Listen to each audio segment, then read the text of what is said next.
नमस्कार दोस्तों, आपके अपने YouTube चैनल स्टडीज़ 23 में आपका स्वागत है। दोस्तों, आज मैं भारतीय राज्य व्यवस्था एवं संविधान के महत्वपूर्ण प्रश्नोत्तरी की सीरीज़ लेकर आया हूँ, जिसमें मैं पहला पार्ट 35 महत्वपूर्ण प्रश्नोत्तर के साथ शुरू करने जा रहा हूँ। दोस्तों, इससे पहले मैं भारतीय प्राचीन इतिहास के जो प्रीवियस ईयर्स के प्रश्न हैं, उनकी सीरीज़ का भाग 3 मैंने अपलोड कर दिया है, तो आप उनको भी देखते रहिए दोस्तों। और ये मैं शुरू करने जा रहा हूँ, भाग 1 है दोस्तों ये, इसमें महत्वपूर्ण 35 प्रश्न हैं। दोस्तों, अगर वीडियो आपको पसंद आए तो चैनल को लाइक करें, शेयर करें वीडियो को और चैनल को सब्सक्राइब करें। तो चलिए दोस्तों, शुरू करते हैं पहले प्रश्न से। पहला प्रश्न है दोस्तों, संविधान सभा की प्रथम बैठक कब और कहाँ हुई थी? तो कब हुई थी दोस्तों? 9 दिसंबर 1946 को नई दिल्ली में। संविधान सभा की प्रथम बैठक 9 दिसंबर 1946 को नई दिल्ली में हुई थी। अगला प्रश्न है दोस्तों, संविधान सभा की स्थापना कब की गई थी? संविधान सभा की स्थापना भी 9 दिसंबर 1946 को की गई थी दोस्तों। अगला प्रश्न है, संविधान सभा का अस्थायी अध्यक्ष किसे चुना गया था? तो दोस्तों, जो 9 दिसंबर 1946 को बैठक बुलाई गई थी, उसमें कोई पहले से निर्धारित नहीं था अध्यक्ष, तो वहाँ पर एक अस्थायी अध्यक्ष सभी के द्वारा चुना गया था। तो किसको चुना गया था? सच्चिदानंद सिन्हा को। दोस्तों, सच्चिदानंद सिन्हा सबसे ज़्यादा उम्र दराज व्यक्ति थे उस मीटिंग में, तो इसलिए सच्चिदानंद सिन्हा को अस्थायी अध्यक्ष उस सभा में चुन लिया गया था 9 दिसंबर 1946 को। और अगला प्रश्न है दोस्तों, संविधान सभा का स्थायी सदस्य कब चुना गया था?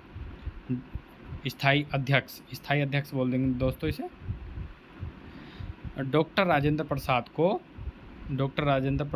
को 11 दिसंबर 1946 को सर्वसम्मति से।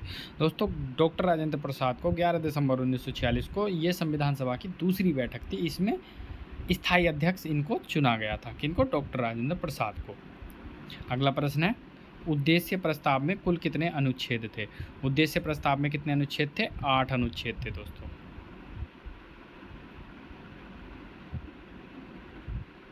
अगला प्रश्न है, 13 दिसंबर 1946 को उद्देश्य प्रस्ताव किसने प्रस्तुत किया था? तो पंडित जवाहरलाल नेहरू ने। अगला प्रश्न है, उद्देश्य प्रस्ताव को संविधान सभा द्वारा कब स्वीकृत किया गया था? 22 जनवरी 1947 ईस्वी को। अगला प्रश्न है, स्वतंत्र भारत की संविधान सभा का अध्यक्ष कौन था? स्वतंत्र भारत की संविधान सभा का अध्यक्ष कौन था? डॉक्टर राजेंद्र प्रसाद थे। अगला प्रश्न है दोस्तों, डॉक्टर भीमराव अम्बेडकर की अध्यक्षता में 7 सदस्यीय प्रारूप समिति का गठन कब किया गया था?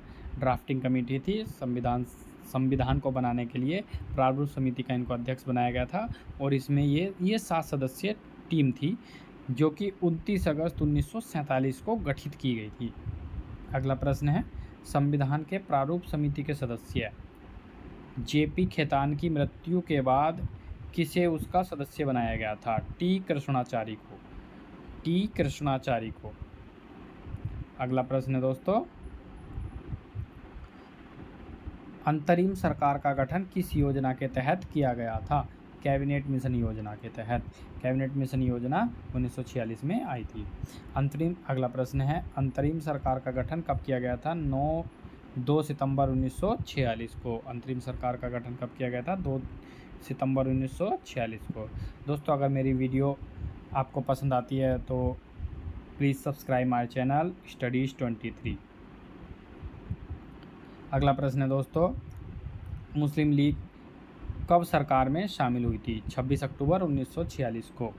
अगला प्रश्न है, अंतरिम सरकार का उपाध्यक्ष कौन था? जवाहरलाल नेहरू। अध्यक्ष कौन था? राजेंद्र प्रसाद। उपाध्यक्ष कौन था? जवाहरलाल नेहरू। अगला प्रश्न है, अंतरिम सरकार में गृह मंत्री कौन था? गृह मंत्री थे सरदार वल्लभ भाई पटेल। अगला प्रश्न है दोस्तों, भारतीय संविधान भारतीयों की इच्छा अनुसार ही होगा, किसका कथन है? महात्मा गांधी का।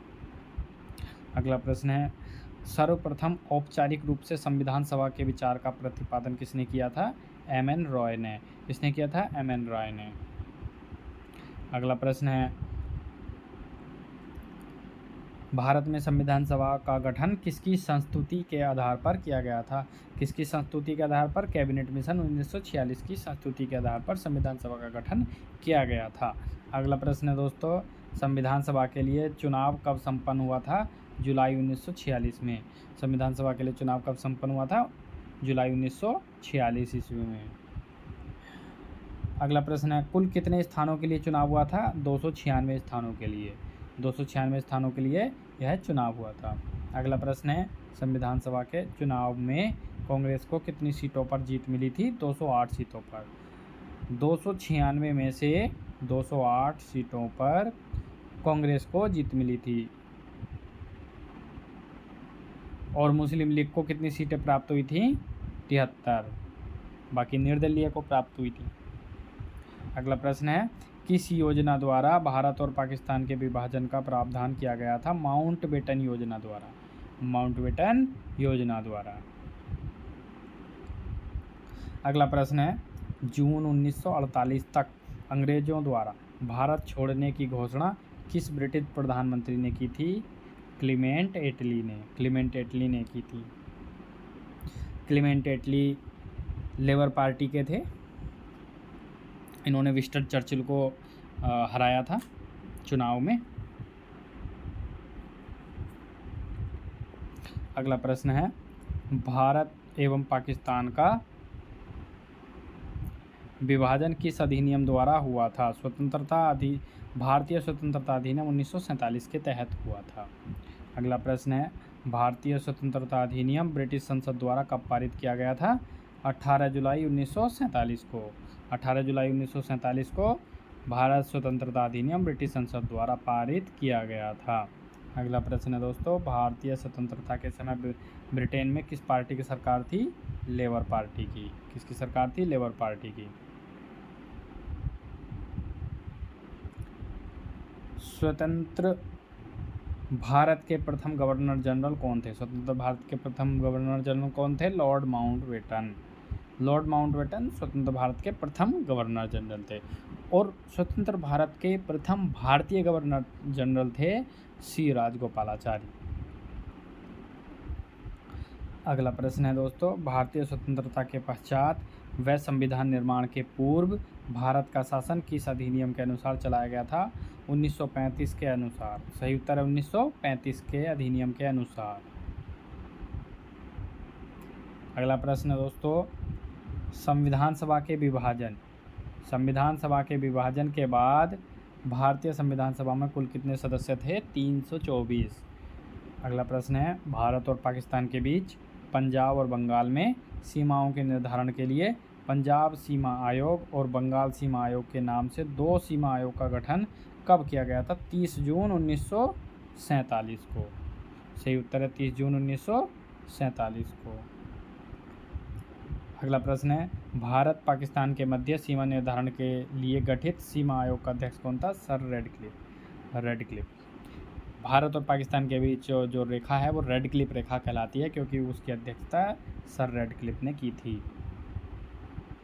अगला प्रश्न है दोस्तों, भारत सचिव का पद कब समाप्त कर दिया गया था? भारत सचिव का पद 1947 में भारतीय स्वतंत्रता आम द्वारा खत्म कर दिया गया था या समाप्त कर दिया गया था। अगला प्रश्न है दोस्तों, ब्रिटिश सम्राट का देशी रियासतों पर प्रभुत्व कब समाप्त हो गया था? 1947 ईस्वी में। 1947 ईस्वी में देशी रियासतों पर ब्रिटिश सम्राट का प्रभुत्व खत्म हो गया था। अगला प्रश्न है, 15 अगस्त 1947 को से 26 जनवरी 1950 तक भारत का राजनीतिक दर्जा क्या था? ब्रिटिश राष्ट्रकुल के एक अधिराज का। ब्रिटिश राष्ट्रकुल के एक अधिराज का। अगला प्रश्न है दोस्तों, भारत शासन अधिनियम 1935 के अधीन फरवरी 1937 में कितने प्रांतीय विधानमंडलों के चुनाव कराए गए थे? 11 प्रांतों के। 11 प्रांतों में चुनाव कराए गए थे। अगला प्रश्न है दोस्तों, किस अधिनियम द्वारा बर्मा को भारत से अलग किया गया था? 1935 के अधिनियम द्वारा। भारत अधिनियम 1935 द्वारा। तो दोस्तों ये थे 35 महत्वपूर्ण प्रश्न और उनके उत्तर। दोस्तों ये सभी प्रश्न लगभग प्रीवियस ईयर्स में आए हुए हैं, पूर्ववत आ रखे हैं ये। अगर आपको दोस्तों ये वीडियो अगर पसंद आती है तो चैनल को लाइक करें, वीडियो को लाइक करें, शेयर करें और चैनल को सब्सक्राइब करें। थैंक यू सो मच दोस्तों।